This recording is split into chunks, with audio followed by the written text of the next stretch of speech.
one of the things that, again, you also told us in the process is that once you publish, published authors are such a small percentage of the population. Yeah. This big. Tiny. And you said in the beginning that once you publish, you're gonna how much opportunity gravitate towards you. They'll come out of everywhere.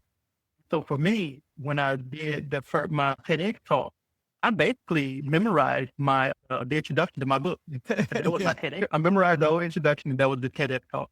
And people started to see it, and I started phone calls to school from bookstores to stop by and participate in Zoom or in person.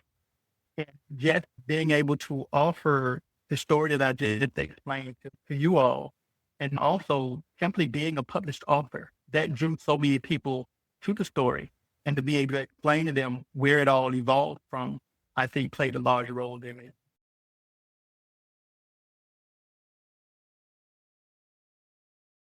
I was born and raised in the Mississippi Delta in one of the poorest areas in Mississippi in the country, and left when I was 23 years old, joined the military for 21 years, worked for a while at the White House, and then went over to Georgetown Law, where I was a student. I think I was a 2L. I was a second year law student, but I heard about Professor Coach's program, and people had been telling me for a while that I should write and get my story published, and I was like, whatever. But I heard about the program from a fellow student at Georgetown, and they called Professor Coulter up. That they looked at it, and he said, "Yeah, come on, let's do it."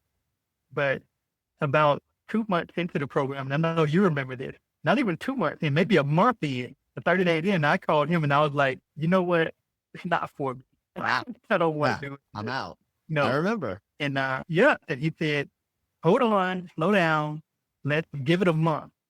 Give it a month and see how you feel about it. And I'll tell you that after that first month and seeing the process that they had in place, all the tools and resources that they had in place, it just lit a fire. And I got an opportunity to go through the whole process. You actually fall in love with your word in the middle of the process.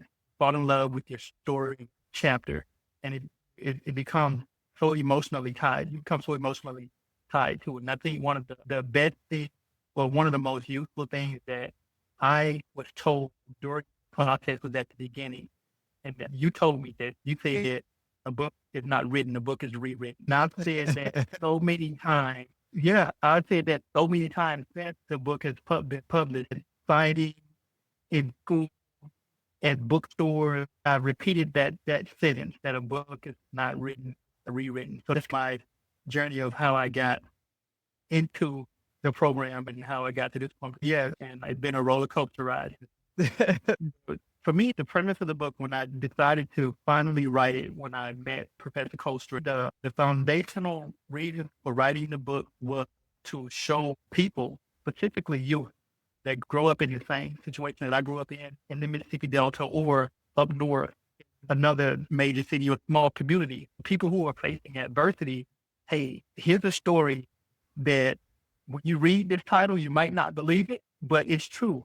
That little bit of positivity that you might to grab onto to say that, you know what, I can do it also. I can overcome whatever adversity that I'm facing. That's the primary reason I wrote the book, to share that story as a beacon of light for other people. Authors are such a small percentage of the population. Yeah.